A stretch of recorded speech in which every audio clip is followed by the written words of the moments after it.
On peut se faire piéger par la lecture du Pentateuque, puisque où est la vérité dans cet ouvrage? Qu'est-ce qui a été modifié? Qu'est-ce qui a été transformé? Qu'est-ce qui a été inventé? Je me référais tout à l'heure, l'autre jour, au fait que certaines mères, MERES, des enfants de Jacob, Israël, sont des esclaves. Je disais, voyez-vous, ça prouve bien que les mères ne sont pas si importantes.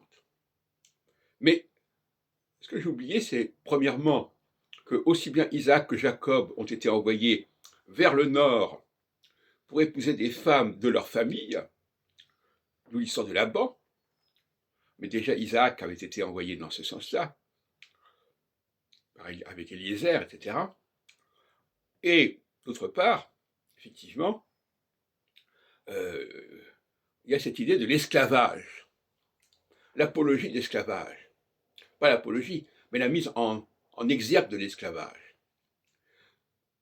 Abraham aurait effectivement conçu Ismaël, avec une esclave, à la demande de sa femme, peu importe, Sarah.